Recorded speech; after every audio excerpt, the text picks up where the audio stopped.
There's a very clear double standard that happens in college football, and it has to do with the conference that we're in and the conference that we're either trying to get to or maybe the rival of the conference that we're trying to get to. But I want to talk about that with Richie today in our video presented by BetUS. Certainly not happy with any injuries that happen and certainly not going to celebrate any injuries that happen.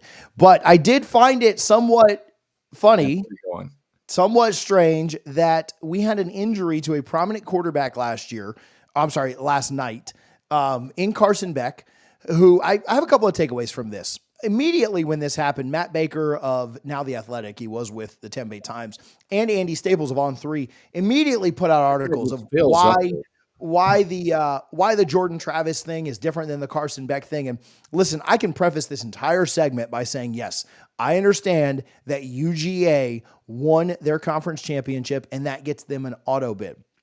However, what would have been the most interesting to me is, Richie, what would have happened had they lost that game? They would have gotten in. I mean, there would have been no question that they would have been in. And what's also interesting to me is UGA clearly has an injured quarterback right now, and they didn't drop in the conference champions, right? Like, you still could have said, okay, well, they got in because of their auto bid, but they don't have their quarterback now, so we need to drop them behind the 3 seed or behind the 4 seed. And so the double standard that existed last year all of a sudden just went poof, right? You had different conference champions. UGA has 2 losses. Boise State doesn't have 2 losses. Clemson has 1 more loss than UGA, but they're right there. Arizona State has the same thing. And Kenny even talked about the fact that, well, with their quarterback, they're 11-1. So they actually have less losses than Georgia. And so even with an injured quarterback, UGA still propped up to the number 2 overall seed, maybe just exposes the double standard that was last year even more. Yeah, and I just pulled it up right now. Gunnar Stockton, who went in to relieve Carson Beck when he got injured, threw for 71 yards with an average of 4.4 yards per attempt, 0 touchdowns, 1 interception, a QBR of 63.7. So, yeah, you're going to get me riled up again, TJ, because it's just ridiculous, because the way Florida State's defense was playing last year makes no sense. And I stay true to this belief. If Alabama and Texas never played last year, Florida State gets in. They get into the playoff, because you could not put one in without the other. And the fact that they played and Texas won. And I do think that Nick Saban retiring was not a secret to the higher ups at ESPN, and they wanted to make sure he got in. So there's just so many things to be frustrated about how Florida State got snubbed last year, and it sucks. And if there was a 12-team playoff, Florida State would have been in it. But I think it was just the perfect snowball of effects that cost Florida State their chance to win a national title last year. And I truly, to this day, think Florida State's defense was playing at a level where they could have been in a game with any of those 4 playoff teams. I'll get right back to chatting with Richie, but if you want to bet on any of these playoff games, make sure you're doing it with our friends over at BetUS. You can use our code YouTube150 right now for a 150% sign-up bonus on your first deposit. Your next 2 deposits are at 125% bonus. It's not just a one-time bonus that they're giving you. They've upped the game by using YouTube150. You can get those 3 bonuses up to $2,000 on your first 3 deposits. Make sure that if you're betting on the games this playoff season, you are using BetUS and our code YouTube150. What would have been interesting is if they would have done that last year, would they have dropped Florida State like they did Clemson to the 12 seed? No, right? They would have been 2-3 probably. Yeah. I don't know. I don't know that I believe that. Like, I think they would have ranked Florida State lower because your SEC champion or Big Ten was number 1, right? And then you had your 2 seed was Washington. Your 3 seed was Texas. Your 4 seed was Bama for winning the SEC championship. And then would you have made your 5 seed Florida State or your 5th conference champion? Would you have bumped them down to 12 because of the injury to Travis, which obviously would have been a travesty as well, to bump Florida State down that low and make them In that 12 seed, who would they have played? Well, they would have played the 5th seed, which would have been Georgia. You'd have had the same exact matchup that you ended up having in the Orange Bowl. And that's probably where Florida State would have gotten shafted too.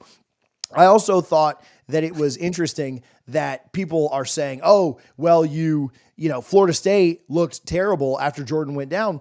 And they completely discount the fact that Florida State won a 2-score game on the road against an SEC rival, just like Georgia did at a neutral site. They beat their rival, Florida, the same team, by 2 scores. Florida having an injured quarterback and having to go to a backup in that game, just like Florida State had to play against them last year. Same thing, just in the swamp. And then Florida State scored the same number, Richie, the same number of points that UGA scored last night in regulation. Now, obviously, they had more points because they went to overtime.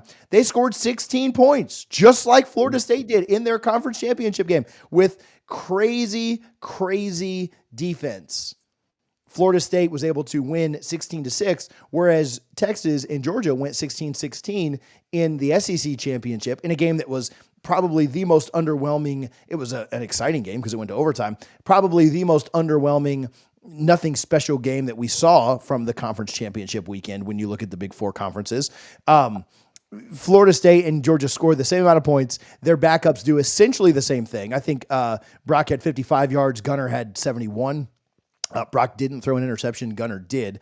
And Brock had more rushing yards. So I thought that it was interesting to see the similarities and then understand the biggest difference between the two was the fact that the Florida State players have an ACC patch on their jersey.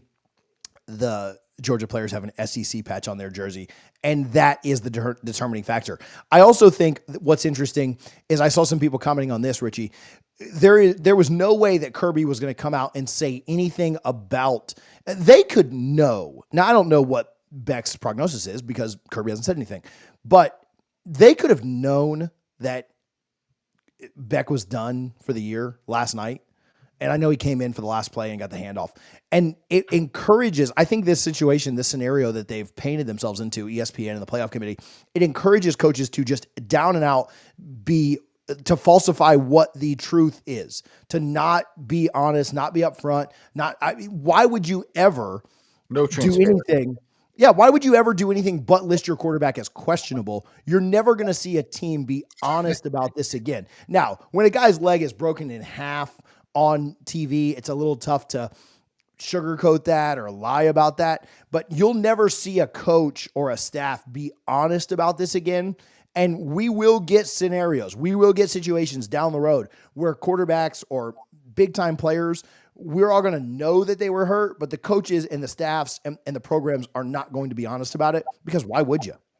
Yeah. So a couple things here. I'm a firm believer that even if Jordan Travis does not break his game or break his leg against North Alabama, I think they would have found a way to leave Florida State out. I don't know what the explanation would have been, but I truly believe Florida State was not getting in because they had to get Alabama in, and you could not put Alabama in without putting Texas in. I just truly believe in that. And I lost my train of thought on what else I was going to say. So just go ahead, TJ. Yeah, that's pretty much all I have. Again, I think it kind of encourages coaches to lie and be dishonest about it, and I think you'll see more of that. I think now I hope Beck's okay, right? Because I want to see good playoff games at this point. I'm certainly not celebrating that he's injured by any means, but if we're calling a spade, obviously there's a double standard, and it has most of it has to do with the conference that guys play in. We all said that last year too. If McCarthy, if any of those quarterbacks on other teams, Bo Nix or just whomever, well, not Nix, but Penix or anybody would have gotten injured, they weren't leaving anybody else out. It was about getting the SEC team in, and that's what they had to do. It's so I remember what I was going to say now. It's like for 10 straight years, Tom Brady was always listed as questionable on the injury report, and everyone knew he was going to play every single game. But what if, and again, I just said, I think Florida State gets left out regardless, even going 13-0 last year. But let's say that Mike Norvell puts out an injury report and says, Jordan Travis is probable in the next game. Does he get in for the college football playoff? Does Florida State get in? I don't think so, because again, I don't think Florida State had a chance to get in, because I think last year sucks for Florida State and Florida State fans, but last year was all about Nick Saban. They knew it was his last year, and that's what they decided to do. Yeah. So let me know your thoughts on the double standard. Let me know your thoughts on the Beck injury, the Jordan Travis injury, all of it together. Want to hear from you down in the comments. Again, we appreciate BetUS for their support, all that they've done for our channel this year, and we will talk to you guys soon here on Double Fries, No Slaw.